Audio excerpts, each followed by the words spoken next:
Hello, everyone. Welcome to the channel if you are new, and welcome back if you're already a subscriber. First off, I am so sorry. I feel like a broken record with the video schedule being super off. Things have been very busy with work, and things have been very busy in my house. My boyfriend, Jeff, is fantastic, but does not have internet at his home right now.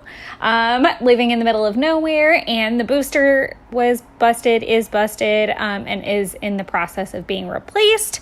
So all that being said, he has been working partly from my house, and he's also been working like 14-hour days some of those days.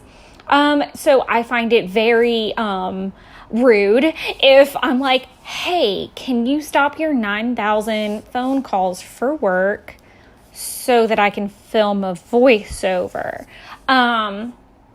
So yeah, in lieu of that, I do have content that needs to be voiced over that I'll be posting and working on. So I'm doing my best, guys. That's what we're all doing. And that's just, I feel like you guys understand, and you know how this goes by now.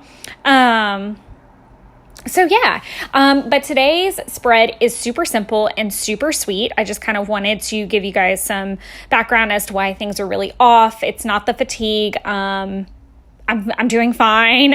It's just really busy right now, and I know I've said it before, but this is not exactly a stream of income or always the first priority, even though I want to spend time on it. So I thank you guys so much for your patience and understanding that life happens, and that I will get to you as soon as I can, because I love being here and I love providing you guys with videos, and I love actually being creative and creating the videos. So back to the spread. Now that I've gotten that kind of off my chest and given you guys some kind of update. But this spread is super simple in my eyes. I kept it as clean as I possibly could. These photos are just beautiful. They are of Jeffrey's grandfather. We had a birthday party for him at his living center. It's not, it is a senior living, but it's not like supported in any way. Like, they live on their own and they're self-sufficient. It's just a senior living community. So not like an old folks home exactly. But we rented out, or I think they rented out the space or whatever it was.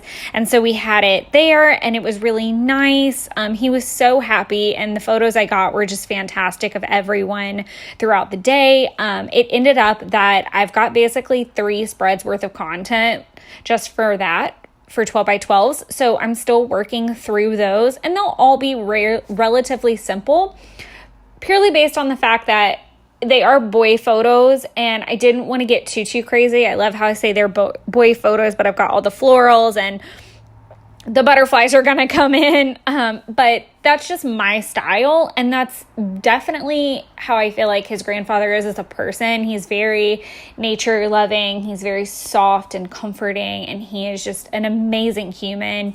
And I just felt like this natural look really fit him and his vibe. So let's go through product. So the background page, the black and white page, the green floral. Actually, now that I'm looking at it, I think everything is from the Jen Hatfield collection, Heart of Home. I think everything is from that, truly and honestly. I really do. I did do my little trick, quote unquote. I don't know that it's a trick, where I take a big floral paper and cut it down and make my own embellishments. That's how all of the cute floral die cut looking things came into play.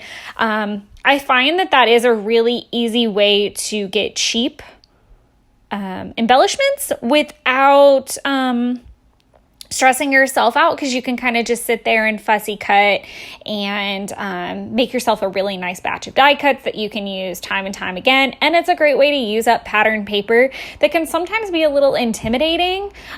Sometimes I either don't want to use the pattern paper because I don't want to cover the pretty pattern, and then sometimes it's too big, or it's never really going to work with a spread that I have in my head. So I just go ahead and make fun die cuts.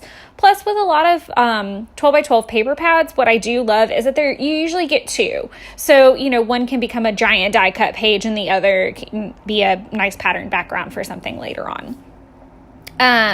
This was what I cut it out from, and then I ended up actually using my circle punch for a little backer for that cute vellum quote.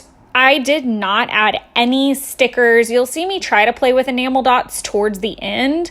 And I actually ended up having to redo this circle entirely. So that held up the editing process because I wanted it to be right before I filmed the end of it. I accidentally got some ink on it, and then it peeled up when I obviously tried to get it off with a wet paper towel. So fun fact, guys, don't do that. I know that vellum curls like that, but I also thought I could fix it. And then I realized it would be just a lot easier to reprint the quote on some vellum and just cut out another circle from that pattern paper. It was fine.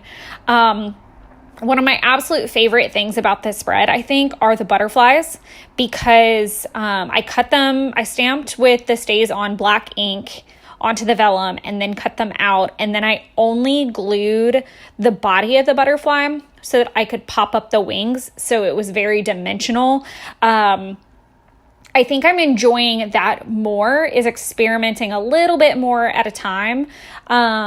I'm still doing all the things and putting all the things on the pages, but it has been really fun to be more consistently creative in a 12 by 12 space, because I feel like I get very used to pocket pages. And then when I get a 12 by 12, it's like, whoa, you have all this space to play in.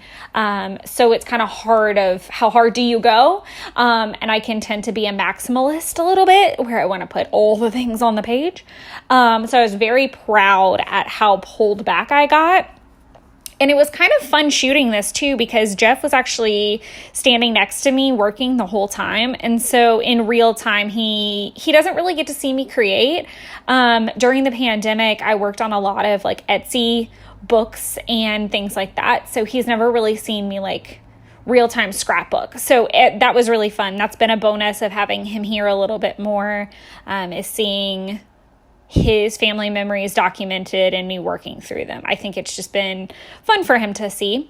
I splattered some of the pink Distress Oxide ink. I think, what's the name of it? It's Victorian Velvet. And I love it because it gave it like that soft pink chalky look that you see in those roses. And then I went back with the gold, and that was when the gold and I got in a fight up at the top there. The gold was being very difficult. It wouldn't splatter. And so you see me kind of go towards the end, like dot it in by hand. And it actually worked out fine. I thought it was going to look too intentional, and it wouldn't look splattered anymore, and it actually turned out really good. I did debacle with, that's where I start trying to fix I was so upset. It was like I said, it was a super quick fix, and I just know that you guys understand if you go off to craft and mess something up and then have to go back and fix it, it's always frustrating. But I did play with the idea of putting the enamel dots, and then I peel them right back up, because I realized it kind of looks a little funky with the splatters and the enamel dots. It was just a little much. This is me being intentional with the splatters. I was super happy with how they turned out. Like I said, I didn't expect to have them look as clean as they did. Overall, I feel like the spread definitely came together very well. I hope you guys enjoyed it, and I hope you guys are all doing well. And again, thank you for your patience. I love you so much. Bye.